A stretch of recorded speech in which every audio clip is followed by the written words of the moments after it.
Hello, my beautiful mythical creatures. Ace here, he, she, back at you with another Podfic. And today we're doing Kaijin by Namadi. Kaijin by Namadi on AO3. The link and trigger warnings will be in the description like normal. And we're doing chapter 13. So let's get on with it. Chapter 13, Mantag of Misery. Summary. Everyone deals with the aftermath, and Izuku wakes up in an unfamiliar place again. Trigger warnings, mention of dead bodies, imprisonment, and mild fighting. Shota sat in his car down the street of his home, blankly staring at the dash. A charred and hollowed-out theater, fighters swarming over the wreckage, calling out whenever they find another body. He was supposed to be at UA training Hitoshi and Katsuki after school, but he couldn't move. He felt like he was being crushed. Night Jumper sat on the curb, dark bags under his eyes, and his hooded cowl covered in ash. He clutched a cloth sack like he feared someone would snatch it. Shota had to keep it together. Now his car was in the driveway. Sashi would be home soon with their boys. Jumper handed the bag over silently. Slowly, carefully, Shota reached inside. His heart launched at the memory. He felt sick and lightheaded.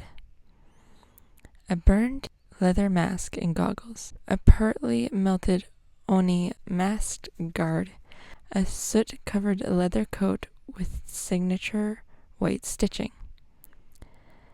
How could the world be so cruel? Jumper explained getting called to help evacuate, recognizing the blue flames, checking every body pulled from the wreckage, and praying it wouldn't be Oben or Henya or Kaijin. Izuku. Guilt and grief welled up in his chest so suddenly, Shota thought he would burst. He had been so close, yet only to fail again. Jumper stopped breathing when Shota dared to speak Kaijin's name. Shota stopped breathing when Jumper told him about burned toys and charred children artwork. A drawling voice followed by a booming laugh broke through his dark bubble. Shota looked up. Katsuki and Hitoshi playfully shoving each other, while Hizashi followed them down the street with a fond look. In the end, they didn't find them. Only the criminals that children had been forced to kill to protect something precious to them. Shota watched Noe open the door for Zashi and the boys, now ruffled, spiky blonde hair and purple hair, and kissing Hizashi on the cheek to earn himself a glowing smile was like a beam of warm sunshine on Shota's soul, but the storm clouds soon rolled over it again. How was he going to tell them? Katsuki knew something was wrong the moment the hobo walked into the house. He had called last minute saying he couldn't make it to training due to an emergency. Katsuki wasn't stupid. The only mission that would make him drop everything was Kaijin. The blonde wondered what had happened. Aizawa smelt like smoke, and ash fell to the floor like snow. As he removed his capture weapon, his eyes were empty, looking at something far away only he could see. "Sho? What's wrong?" Yamada asked, approaching his husband like he would a wounded animal. "How did your meeting with Yamajiki go?" Something finally filled Aizawa's black eyes. Absolute despair. It almost took Katsuki's breath away. He felt Hitoshi step closer to him, primarily seeking comfort from whatever news his father had brought them. "Can everyone come to the living room, please?" Aizawa asked. He cleared his throat when his voice came out quiet and hoarse. Yamada went to grab Sakauchi from the kitchen. Katsuki squeezed Hitoshi's arm briefly as he walked towards the door. He didn't want to intrude on the family meeting, but Aizawa's hand landed heavily on his shoulder. "You should hear this too," he said. Katsuki felt the urge to run. He gritted his teeth. Since when was he a coward that chose flight over facing something head on? He clenched his fists and nodded, turning back to sit on the couch beside Hitoshi. Yamada and Sakauchi took the love seat. Aizawa stood in front of the TV, pacing with a wild look in his eye. "This morning, I met with a student, Yamajiki Tamaki, who passed the hero practical exam," he started. Katsuki paid close attention. The hero had been uncharacteristically antsy when the blonde had picked Hitoshi up from school that morning. His quirk was very similar to Kaijin, so we hoped he and his parents could help us learn Kaijin's civilian identity. Aizawa paused. He swallowed hard, like the words were building up in his throat. "Tamaki has an uncle that was disinherited. The uncle married and had a child. He left his wife before his son was born, and 6 years later, the boy disappeared." "You think the son is Kaijin?" Sakauchi clarified. "I know the son is Kaijin," Aizawa replied firmly, even as his eyes said he didn't want it to be true. The underground hero pulled a thick file from under his scarf. Bright red "Confidential" stamped across it. It seemed to glow like a beacon. Katsuki's heart pounded. He didn't know why. "What's his name?" Yamada asked through the fingers he pressed to his lip so his quirk didn't activate. To everyone's surprise, Aizawa passed the file, not to either of his husbands, but to Katsuki. He was confused, but he took it with shaky hands, positive everyone could see his heart hammering out of his chest. He opened the file. There was a picture. Green eyes, sunshine smile, burned cheek. Katsuki snapped the file closed and threw it away like it had bit him. He scrambled back, pressing himself as deeply as he could against the couch. The smell of burnt sugar and the sharp pops of miniature explosions filled the room. "No!" he snapped. He glared at Aizawa, letting himself fall into the familiar embrace of his anger. He was quirkless. He had the toe joint. It can't be him. Katsuki saw Yamada pick up the file and almost wanted to snatch it from him before he could read the lies within. The Yamajiki family all have quirks, and they also all have the toe joint. It's not a foolproof test for quirklessness, as it turns out. Katsuki felt himself hyperventilating. His best friend had a quirk. He had been on the streets since he was 6. He was a vigilante. "Midoriya," Katsuki whispered, not necessarily talking to anyone, but trying to fit the pieces together. His name was Midoriya Izuku, not Yamajiki. He heard a sharp intake of breath, and long, thin fingers dug into his thigh. Katsuki finally pulled his eyes from the random stretch of wall he had been staring at, and looked at soft lavender. "Kaijin Izuku?" Hitoshi gasped, his eyes wide with awe. Izuku's father is Yamajiki Hizawa explained. We believed he married Midoriya Inko because he was hiding from the law, and it was the easiest way to change his name. Katsuki's mind raced. Kaijin was Izuku. Izuku was Kaijin. Suddenly, he didn't feel angry anymore. He felt proud. His best friend had survived and became a kick-ass vigilante with an amazing quirk. The dream was alive. Katsuki would convince the Greenette to come home and enroll at UA. They could be heroes together, like they always said they would be. Katsuki wouldn't be surprised if he was glowing. He was so excited. He found Izuku! Katsuki laughed. He clutched Hitoshi's hand like he could pass some of his excess energy to his friend before he exploded. Take me to him. He'll come if I ask him to. Katsuki looked from Hitoshi's sparkling eyes to Aizawa's and felt his heart sink. He was 6 years old again, sitting in his mother's living room, being told that the heroes found Izuku too late. Hitoshi squeezed his hand painfully.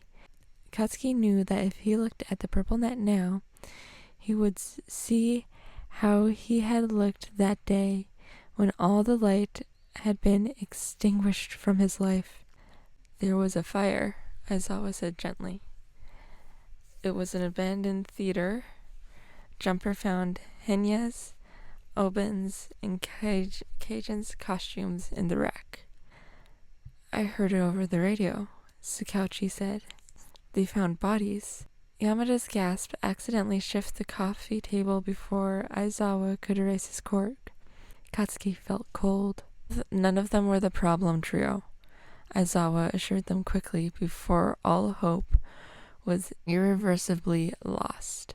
We found evidence that at least a dozen children lived at the theater with Kaijin and the others. We think they were running a shelter.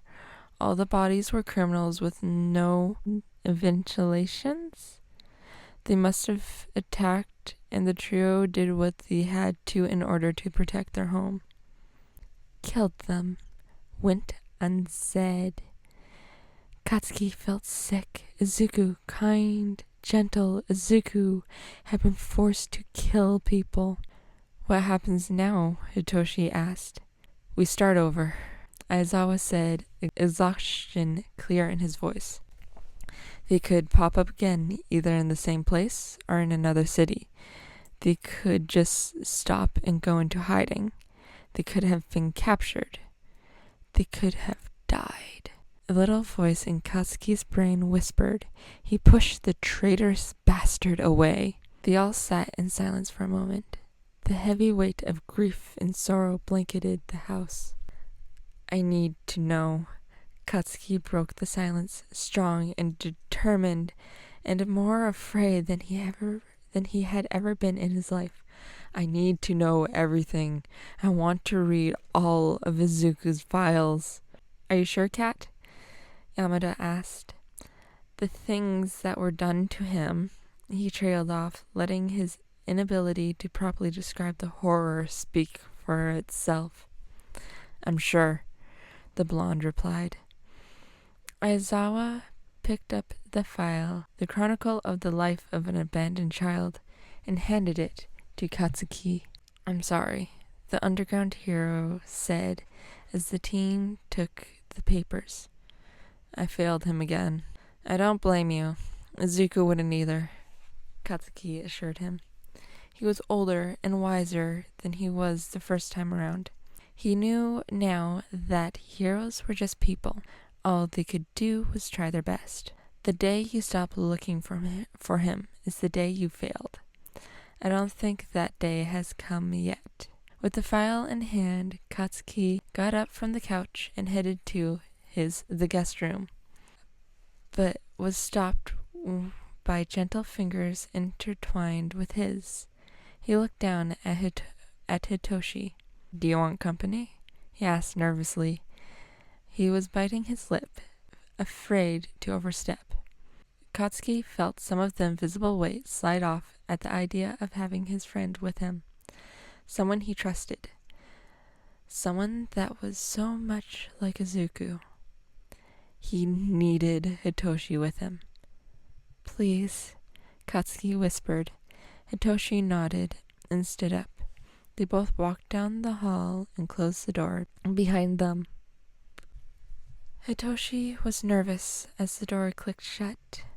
All the way down the hall, he could see Katsuki becoming smaller and smaller.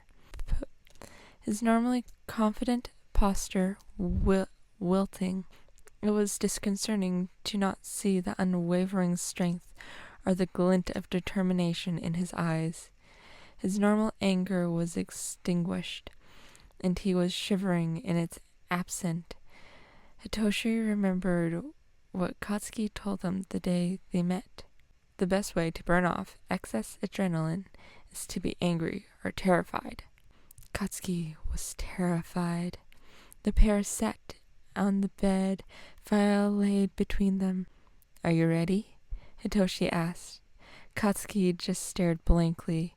It was like a knife in the chest seeing his friend so empty, his protector, his confidence, his partner. Hitoshi sat in silence as Katsuki opened the file. He watched the most important person in his life read the pain-filled biography of his childhood friend and slowly shattered. All he could do was wait and help put him back together. In the living room, the Tamiya was open. Hizashi and Namasa watched as Shota put out a mask and a pair of aviator goggles. The incense smoke curled around his arms as he placed them next to the picture of the green-haired boy. Those were his? Nemo asked. Shota nodded. He has black hair now, he said quietly, and a scar over his eye. They're not the same shade of green anymore.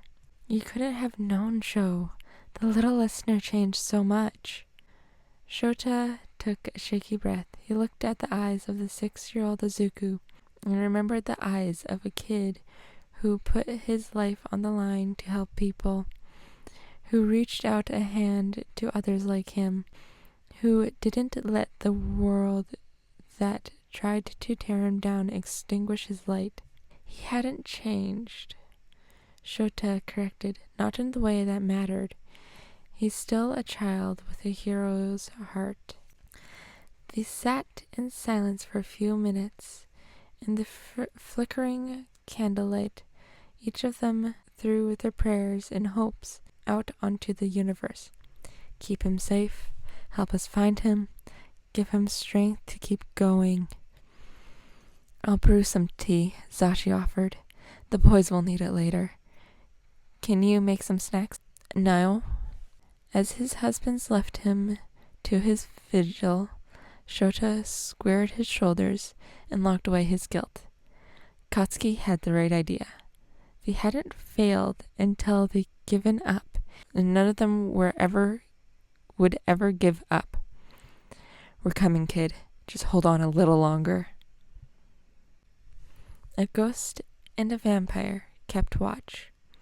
It had taken ages to get everyone to sleep, but now the air was filled with soft snores. What do we do now, Dobbs? Himi asked. She hugged Queenie to her chest, gently petting her soft fur. The massive calico had shown up not long after Himi and Dobby, trailing a part of the colony behind her. Dobby hoped the rest had made it out.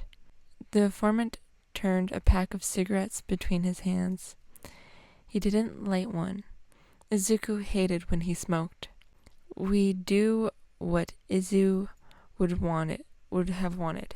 We keep the monastery safe.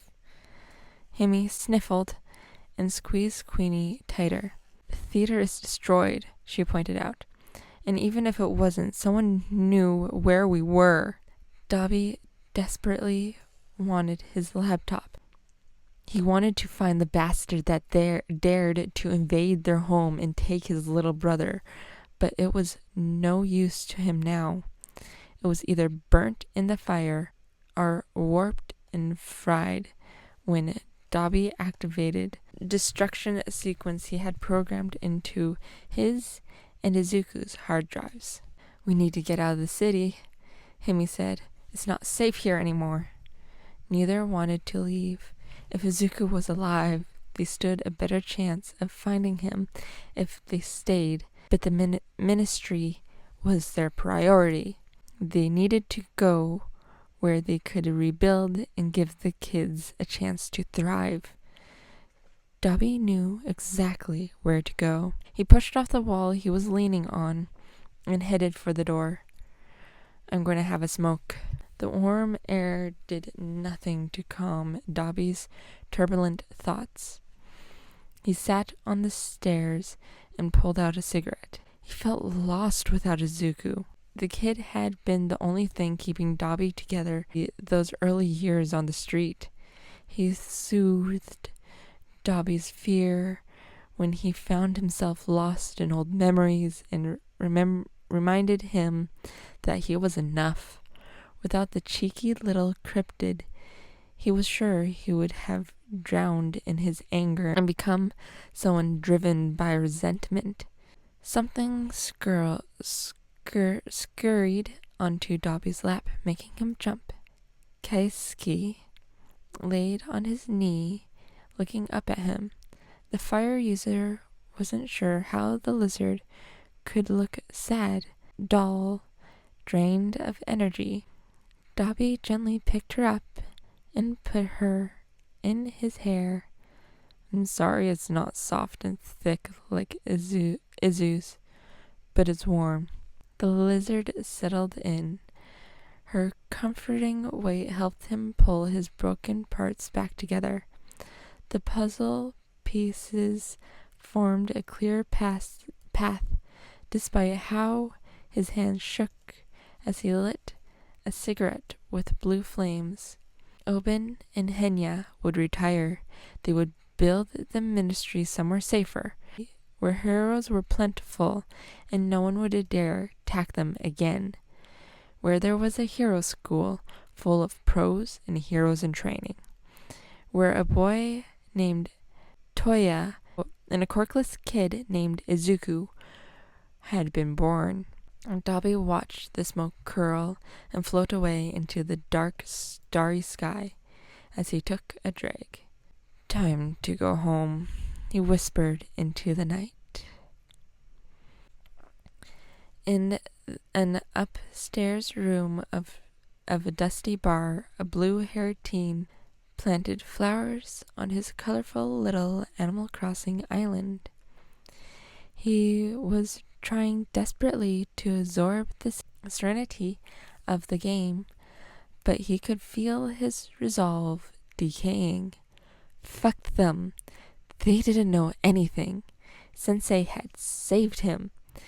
Anger reared its head at the thought of the man. He struggled to wrestle it back down. It was always harder to put a leash on his temper when he was at base, when he was somewhere Sensei could watch him, where his presence was filled despite his absence. Shigaraki shook his head. No, it wasn't true. What did they know? They were strangers, NPCs for him to use, valuable party members, friends. Shigaraki choked. He squeezed the controller and became dust in his hands. They were his first friends. What if they were right? Shigaraki suddenly felt wound tight, ready to dash out of the suffocating bar and call the only person that had ever made him feel truly seen. But it was too late. As soon as he returned home to base, stewing in righteous fury, Kirigiri had whisked them away to a new location. He had asked the misty man why they were leaving early than expected, but only received a vague plans changed. In response, The teen suddenly felt trapped. Despite his unlocked door, despite the ability to walk outside, he was in a cage. The angry beast that had taken residence in his body lunged against his desperate hold. Why had he never noticed how alien it felt, how it didn't fit quite right and crowded all rational thoughts? Why hadn't he listened? Because it wouldn't let you. A strangled voice whispered, "It has its claws in deep." He felt those claws climbing further and further towards the surface. His chest constricted as the parasite fought against the chains Shigaraki knew would break eventually. When it finally escaped, it would devour his resolve, the happiness he had only just found, his hopes and dreams. It would take all of him. "No!" he growled desperately. He felt the final snap of his control as a full-body shiver, like reaching for a handle while falling to his death.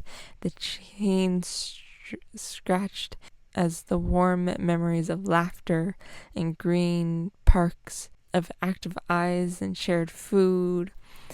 He shoved it into the deepest, darkest corner of his mind, where even he wouldn't find it.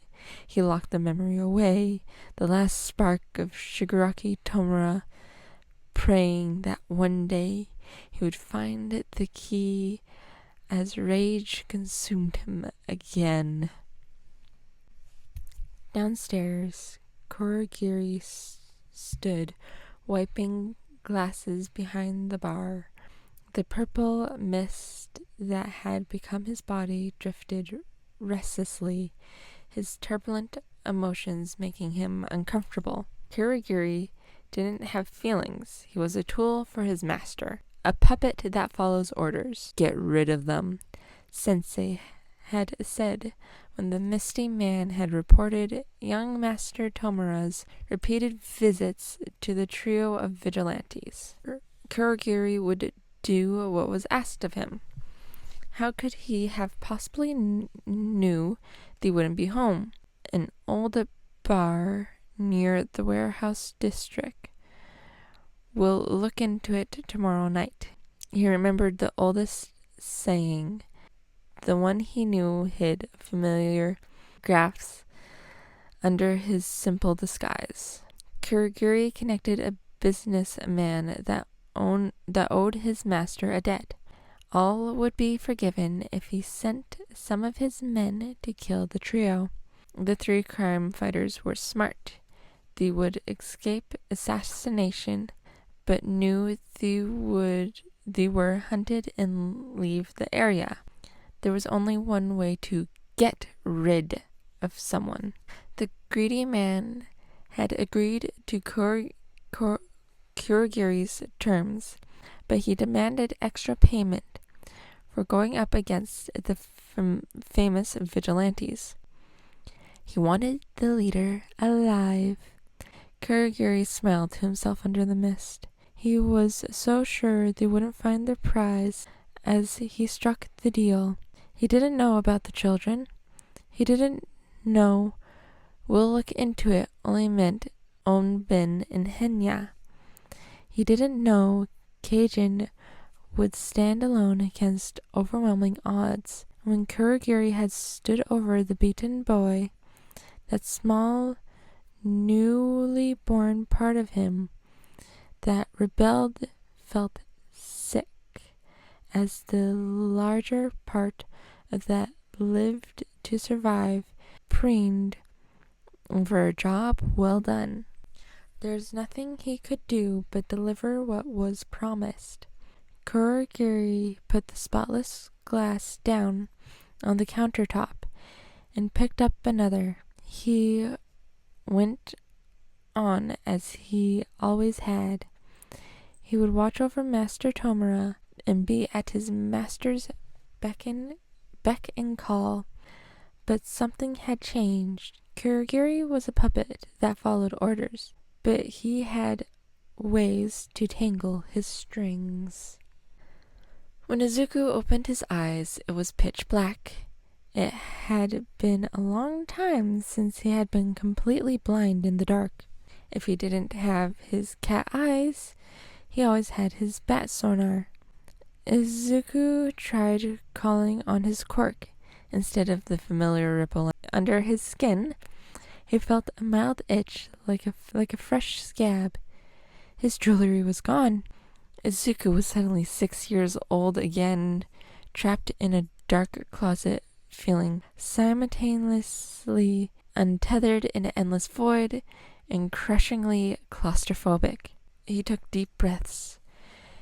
He focused on running his fingers over the flaky concrete of the floor, on the slow drip of water, the smell of wet stone and mold. Slowly, he started to calm down. Izuku wasn't a quirkless kid anymore. He was Kaijin, the cryptid, a protector, a survivor. He pushed himself into a crouch and getting to work mapping out his prison by touch. There wasn't much. It was a 3-meter square room with 4 brick walls, a heavy wooden door, a singular bare light bulb on a wire hanging from the ceiling, and a thick metal ring was bolted to the wall opposite the door. Izuku paced for hours, exploring every seam in the bricks and every imperfection in the floor before he heard footsteps approaching. He pressed himself against the wall beside the door, ready to pounce on the first person that stepped inside. He may not have a quirk, but he was a skilled fighter. If they thought stripping him of his abilities would render him harmless, they would regret it. He heard a latch creak much higher up than he expected. A small window just above eye level opened. Something tossed in. It clattered on the floor and exploded in a bright light. Izuku yowled. He could only see white, and his ears ringed painfully. A rough hand grabbed the front of his shirt. Izuku jabbed and landed a blind punch on his attacker's chest, forcing them to let go. 2 more sets of hands tightly gripped his arms. He flailed wildly, growling and spitting at them as he tried to throw them off. He cracked one in the chin with his head and stomped on the other's foot, but they held on. Something cold and heavy locked around his throat and was used to yank him across the room, kicking and hissing. He heard the jingle of chains and the final click of a lock. Izuku's arms were released. He took the opportunity to attack blindly, but only succeeded in nearly hanging himself when the collar tightened and his feet went out from under him. He was chained to the wall. Izuku fell into a defensive crouch. The metal rings rested against his back. He blinked rapidly, desperate to clear the spots from his vision. "Your reputation precedes you, Kaijin. You may call me Obikia," a booming voice said. It would almost be juvenile if it wasn't for the distant undertone of pride and power. Izuku stilled slightly, blurry vision made out a figure standing in the doorway. The man had a vest, a silk waistcoat stretched tightly over a large belly. He had slick back gray hair and pale yellow eyes. The irises almost blended into the whites. He held a cigarette in a pudgy ring-covered hand. Izuku hissed, baring his teeth in warning. "Ah, yes, I forgot," Obikia said, a gleeful grin on his face as he taunted the legendary vigilante. You can't say much without this, can you? He held a single red feather between his fingers. Izuku froze. No one knew the details of his quirk except for his family, Night Jumper, and Eraserhead. You see, I've advocate here. He gestured to a slender man with long brown hair tied in a ponytail. Has the ability to identify quirks. Nothing too compromising, just the type and some basic information, like activation requirements. Once he knows your quirk, he never forgets it. He's handy for recruitment. Izuku let out a low growl. If that's what this was, they would be disappointed. He wanted nothing to do with them. Don't worry, boy. I've been keeping an eye on you. I'm not foolish enough to think you'll join my crew.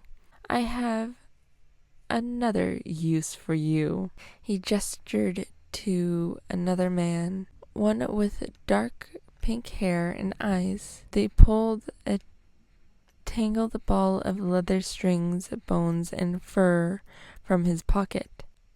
I will return 3 abilities. Choose carefully. Your life may depend on it. The pink man approached. 4 bracelets hung from fingers of one hand, 4 necklaces dangled from another. The quill and feathers sat in his palms. Parrot was noticeably absent. Izuku's heart ached to choose from the ones that meant the most to him. Keisuke's shed, Queenie's fur, Dobby and Himi's birthday gifts, but he had to be smart.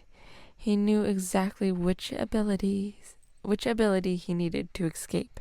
He wrapped his fingers around his wrist, and the thug extended the hand with the bracelets to just outside the vigilante's reach. Izuku held up 3 fingers to indicate he wanted the 3rd one, and waited to be handed his trinket to freedom. The pink-haired man selected the proper item and proceeded to toss it when a hand snatched it away. The last man, the one that had been standing just behind Obakia at all times, had marched up and tore Izuku's only hope from his colleague's grasp. The man had strange red lines like stretch marks all over his muscular arms. His black hair was buzzed, and his eyes were introverted with black scleras and white pupils. He stalked back to his boss and dropped the bracelet in his hand. Thank you, Tanshiru, Obakia said as the man returned to his position at the fat man's shoulder.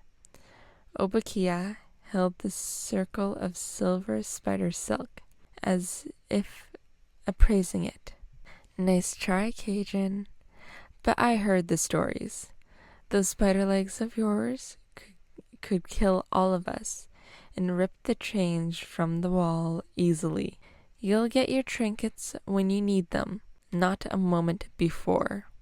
Kaijin sneered and dug his fingers into the floor. He had been so close, but they knew too much about his quirk.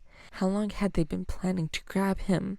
Shifting through dozens of rumors, tall tales, and police statements to identify all his abilities would take time. Why go through so much effort? What did they want? Izuku couldn't dwell on it yet, but he would watch and he would analyze. For now, he had to play the game. Spider was still a good choice for a mysterious fight. It gave him mid-range attack and increased his mobility. The cryptid looked back at his remaining choices. He held up 2 fingers for the cat fur bracelet. Advanced senses, agility, and speed would be essential. His claws were always reliable in close combat. Finally, he tapped his left palm where the porcupine quill sat on the pink man's hands. Now he had some defense against grappling and long-range weapons. Izuku suppressed a whine as the remaining abilities were tucked away again. He longed to see the bright blue cord of Dobby's birthday gift and feel the smooth ribbon of Keisuke's bracelet. "I haven't heard you of using quills," Obika commented, knocking Izuku out of his thoughts. The man rolled the spine between his fingers with a greedy look in his eyes. "It must be new. How exciting." A phone dinged. Tensuro pulled out the device and read the screen. "They're ready," he announced. "Wonderful!" Obika cried. He handed the 2 bracelets and quill to Tensuro. "I must be off. I don't want to miss all the fun. You know what to do." The 3 henchmen nodded as their boss left. "Get the poles," Tensuro ordered. The pink man reached out the door and grabbed 2 long metal poles with oval rings on the end. When a trigger was pulled, a metal latch slid back so the rings could be locked around whatever they hooked it on. He handed one to Artifice. They both approached the snarling shapeshifter and extended the poles, trying to touch the hook ends to the collar. Izuku wasn't about to make things easy, so he leaned away and swiped at them. They growled in frustration and redoubled their efforts, but Izuku kept ducking and swaying. Artificer even tried to hit him over the head, hoping to stun him long enough to complete their task. But Izuku grabbed the pole and wrenched it away. Suddenly, there was something sharp pressed against his chest. He looked up at a scowling Tensuro. His hand had elongated into a spike, nearly doubling the length of his arm. "Stay still, or I'll run you through. I may not be able to kill you, but I bet you wouldn't risk an injury right now." Izuku glared at the hulking brunette and grumbled. He released the pole and let them finally latch the hooks onto the 2 rings on either side of the collar. "On your feet," Arvissister snapped. They lifted, forcing Izuku to follow or be strangled. Tensuro gestured towards the door, and Izuku had no choice but to exit the room, guided by Arvitress and the pink man, pushing and tugging at his neck. The length of the pole made it impossible for him to lay a hand on his captors as he was marched through what looked like a cellar of a factory and up the stairs. The further they went, the clearer the sounds of cheering became, until it was right above them. It sounded like a roar of a speeding train. There must be hundreds of people shouting and banging on things in excitement. With a sharp jab, Izuku was turned down a long, curving hallway. The brick here looked newer, and wooden joints supported the roof. They traveled around the bend until a cage bolted to an inner wall came into view. 3 sides were made of thick bars with a heavy latch on the door. The last side was smooth metal embroidered in the brick. "Get in," Tensuro ordered as he opened the cell door. When they pushed him towards the tiny cage, Izuku decided he had enough.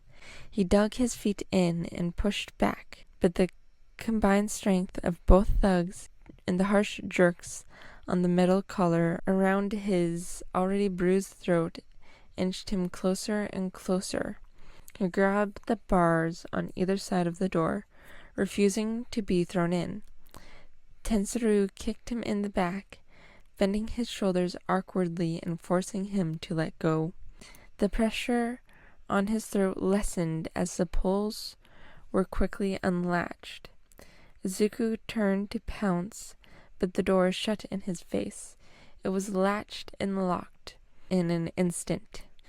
Izuku growled, grabbing the bars and baring his teeth threateningly.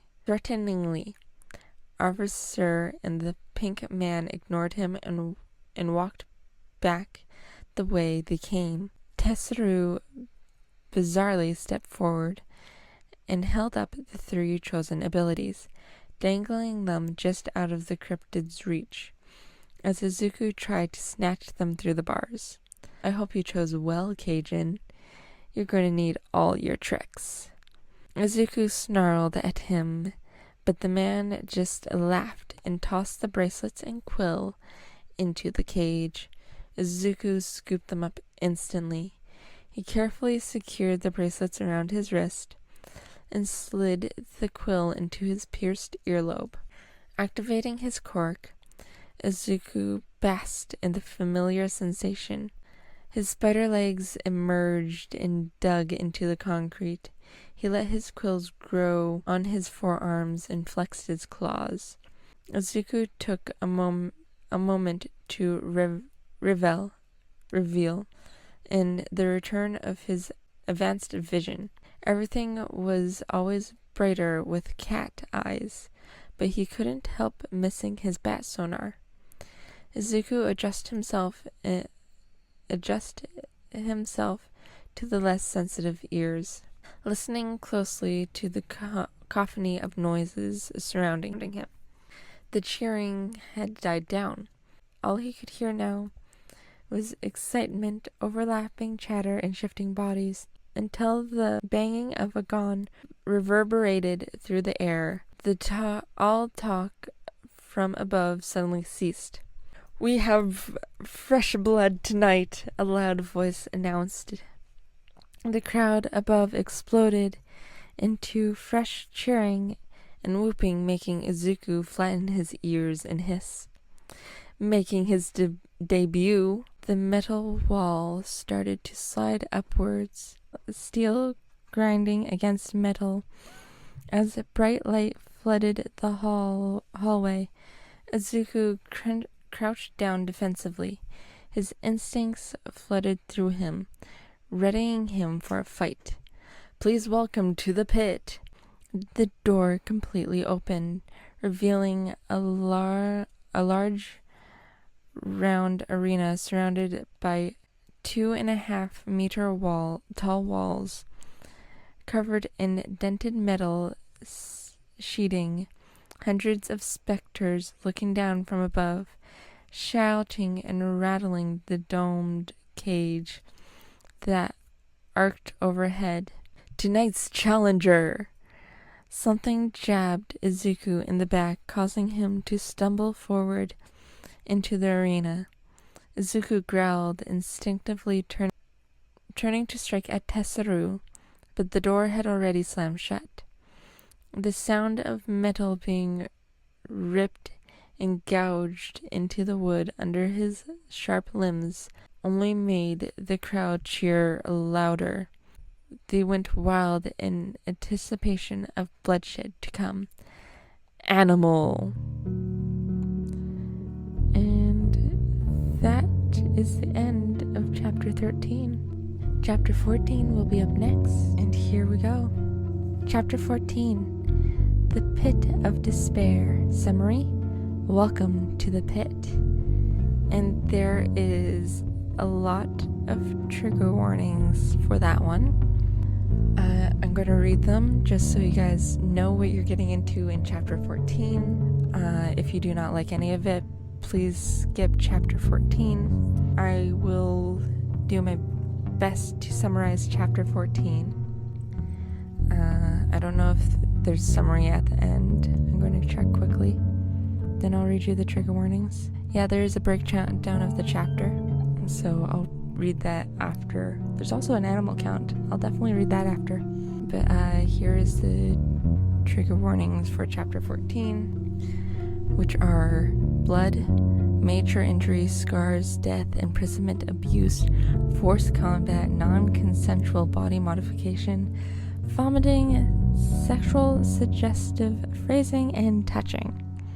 Again, if you don't like any of those, please do skip the chapter. I will have a breakdown at the end. I'll try and put a timestamp. But until next time, my beautiful mythical creatures, peace out, stay hydrated, and eat donuts. Bye-bye.